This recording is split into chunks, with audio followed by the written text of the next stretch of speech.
So I gave my talk the title Catholic Patriotism in a Protestant Nation. I've got nothing against nationalism. I'm using the term patriotism rather than speaking about Catholic nationalism, just because I think when people refer to Catholic nationalism, they're usually talking about Catholics who live in Catholic nations, Catholic nationalists in France, Poland, the Philippines, and so on. Here, people usually talk about Catholic patriotism rather than Catholic nationalism, and I think it's because this isn't a Catholic nation. You'll hear a lot these days about Christian nationalism. People who talk about that are, I believe, without exception, talking about Protestants. And I think this simple linguistic usage actually points to an important problem. America's never been a Catholic nation, and to the extent that America has what could be called a national religion, it would appear to be Protestantism. In fact, in a way, the US may be the only country for which the national religion would be, if anything, Protestantism. The national religion of Norway is Lutheranism. In Great Britain, it's Anglicanism. In the US, it seems to be just Protestantism. Because if you look through the many different churches that make up American Protestantism, you can find probably just two things they all agree on. Jesus, yes. Catholicism, no.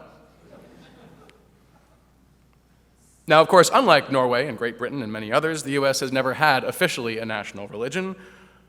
But when your population overwhelmingly identifies as Protestant, when that population is willing to bring to bear Protestant moral convictions on your public life, and when that population elects most of your officials and staffs all your juries, what you have is an unofficial establishment of Protestantism, at least barring any major judicial intervention to the contrary, to which I'll come back in a sec. Tocqueville called that unofficial establishment, quote, the first of their, that is the Americans' political institutions. Now, most people today would say, well, yeah, maybe it used to be like that, but that's all old history now, which to some extent is true. But why is it true? What happened? There was no constitutional amendment. There was no major and unprecedented legislation the way we had on race, and for good reason. Rather, there was just, or at least rather the main difference, the main change for our unofficial Protestant establishment just came when a few Supreme Court justices decided, A, that the 14th Amendment incorporates the Establishment Clause against the states, which it doesn't, and B, that when the founders wrote the Establishment Clause, they were constitutionally enshrining a theoretically pure version of secularism, which they weren't.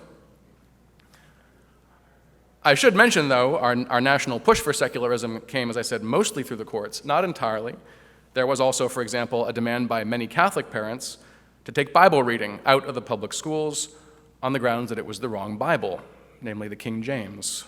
I'll come back to that point in a few minutes. But as I was starting to say, I don't think we should ever try to treat religion like race. We should not aspire to be a nation in which the relation between God and his human creation is thought to be irrelevant to our common life. A nation like that would be what we call a secularist nation. I have the sense that at this conference I don't need to spend the time explaining why secularism is a bad idea. I'll just give you one of the many, many quotes about it by Joseph Ratzinger before he became Pope Benedict XVI. Quote, "Has the world become brighter, more joyful, more free, since it hid God away? Has humanity not precisely thereby been robbed of its dignity, condemned to an empty freedom, and prepared to enact all manner of horrors?" Close quote. But if we agree that religion should be relevant to our public life, then it seems like that may take us back to the old unofficial Protestant establishment, which may seem like a strange thing for Catholics to feel patriotic about.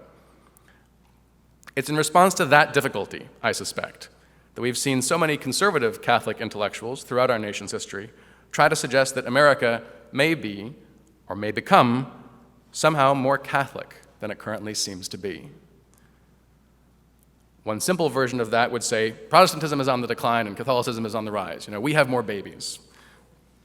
Or, this one you hear more often from ex-Protestants, maybe Protestantism is just so unattractive that sooner or later they're all going to leave it in droves and turn Catholic. A different and more complicated version of this conservative Catholic optimism might say, the American constitutional structure is more indebted to the natural law tradition than most Americans realize, and so maybe Catholic intellectuals steeped in that tradition can understand our nation even better than its own founders did. Or alternatively, maybe the problem is that our nation needs to move away from the American founders, and Catholic intellectuals are the only ones who understand why.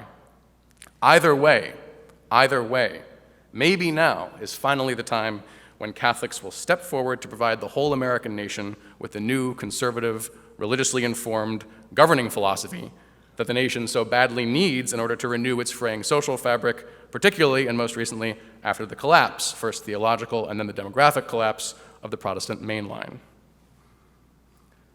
That Catholic American optimism, or at least its most extreme version, can be found in the writings of Orestes Brownson, whose predictions in 1866 about the rosy future of American Catholicism have given me a deeper appreciation of what my students mean by the word cringe, used as an adjective.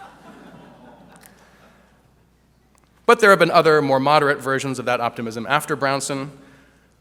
It's often now associated, fairly or unfairly, with Father John Courtney Murray, and weirdly, you even encounter some new versions of it today. I don't think any version of this Catholic optimism is correct. I just don't think there's any empirical evidence for this. The voting public remains overwhelmingly either Protestant or ex-Protestant. If religion is going to have any effect on our national public life today, it will be roughly the same kind of religion that Tocqueville described 200 years ago: anti-intellectual, anti-liturgical, low-church Protestantism, remarkably well reconciled to the love of mammon.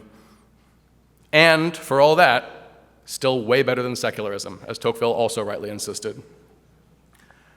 Catholics have had a significant, even occasionally outsized influence on the American nation, but they don't set the overall tone, either for culture or for politics. And there is no foreseeable mechanism by which they could do so, nationally at least, in our children's lifetimes. And so I propose a third approach for American Catholics.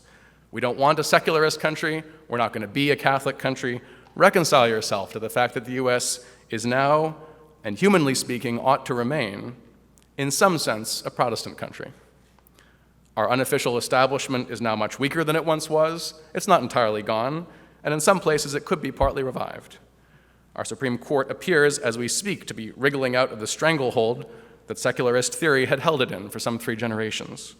It's just possible that our children may see, in some parts of the country, a greater role for religion in public life than we were allowed to have when Sandra Day O'Connor was making us measure the distance from the public school Christmas crèche to Rudolph's nose. If that happens, then the religion that plays a greater role in American national life will be, by and large, Protestant religion, along with those aspects of non-Protestant religions that Protestants find most congenial. There are obvious downsides to that for non-Protestants, but it's the hand we've been dealt, and there are upsides too. As establishments go, our American unofficial Protestant establishment had been awfully tolerant, as establishments go. It had different flavors in different states and localities, since it wasn't primarily a federal matter. And at least since the early 19th century, Protestantism wasn't an established church. Protestantism isn't a church. It's a collection of different churches. That's been good for non-Protestants. The thing established was not some single coherent entity. It was just a cluster of fairly similar religious opinions. Other opinions that fell a little bit outside that circle, non-Protestant opinions, have benefited from the Protestant establishment to the extent they share something in common with it. You see that especially, I think, in the history of American Catholics, Jews, and Mormons, all of whom have suffered sometimes at the hands of the Protestant establishment, but all of whom have at times benefited from it. I hope they'll all continue to benefit from it, and I think there's good reason to expect they will. I also hope that one day we might see, in this generally Protestant country, a few localities with a distinctively Catholic flavor, as we certainly used to have in the last century. But in the meantime, I do think we need a new generation of American patriots who are able to love the country to which they belong, while realizing that it will never fully belong to them. And there is lots to love about that country. A couple of my fellow panelists are going into that, so I'll just throw out a few closing suggestions as to why a reasonable Catholic might have a patriotic love of a basically Protestant nation. The most important consideration is, of course, as it always is in politics, what are your alternatives? Do you miss having public schools that opened with the Our Father and read from the King James Bible? Do you prefer the new public schools? Apply that to the rest of our public life. If you can feel nostalgic for a more Protestant America, then I would suggest you already know how to love a Protestant nation, not so much because it's Protestant as because it's Christian, or even just because it's human, much more human than the alternatives. Edmund Burke already said it in 1790. Protestants and Catholics, he said, quote, begin more and more plainly to discern that we have all a common cause as against a common enemy, close quote. And so he said, we Protestants in England will support the Catholic establishment in France against those who would tear it down because we know those people are coming for us next. It's similar to the argument that Elliot Abrams made in a great book in the 90s called Faith or Fear. Abrams argued as a Jew that American Jews should be more comfortable with a Christian America because the alternative is a secular America which will not be good for Judaism. The parallel between Jews and Catholics is imperfect in all sorts of ways, but I think the basic point is the same, and it's true. Also, there are some things that American Protestants could stand to learn from Catholics. Some Protestants seem to have been figuring out recently that they can't trust the public schools. Catholics were on top of that 150 years ago. The astonishing network of Catholic schools that they built are in not such great shape right now, but many of them are still here. Some of them are even showing signs of renewal. Catholic schools that work are teaching their kids many things, some of which Protestants are always going to find a little weird. But they are also conveying to young Americans, unironically and with no scare quotes, some basic truths about the universe, about the moral order, and about what it means to be human.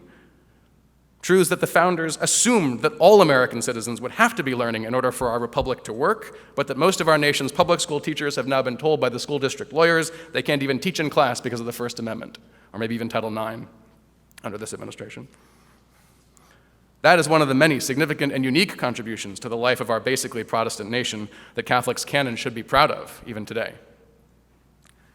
And so I want to close by appealing to authority, since this is, after all, a Catholic panel. Benedict XVI is from Germany, where the Catholic Protestant demographics have actually been relatively similar to America's. On his last trip back to his home country as Pope, Benedict visited a building in Erfurt that was once an Augustinian monastery. Luther's monastery, in fact. There he met with representatives of the German Lutheran Church, the largest denomination in Germany. And he said the following about the relationship between Catholics and Protestants. This is a pope talking, so it's going to be a bit pious, but I think it's also politically relevant. Long quote. It was the error of the Reformation period that for the most part we saw only what divided us. We failed to perceive on an existential level everything that we have in common, in the great bedrock of the Holy Scriptures and the early Christian creeds. Today, we recognize this common foundation when we pray and sing together, when we stand up together on behalf of Christian morality in the face of the world, and when we bear witness together in this world to the God of Jesus Christ. Still quoting, "The absence of God in our society becomes ever more oppressive. The history of his revelation, as narrated to us in the Scriptures, appears to belong to a past that fades further and further away from us. A central ecumenical task today, in which we have to help one another," this is a pope talking to Lutherans, "is to believe, to have a deeper and more living faith.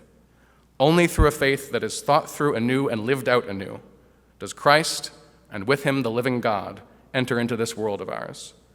As the martyrs of the Nazi period led us toward one another and inspired the first great opening of the ecumenical movement, so too today, in a secularized world, a faith that is lived out from within is the strongest ecumenical force that leads us toward one another."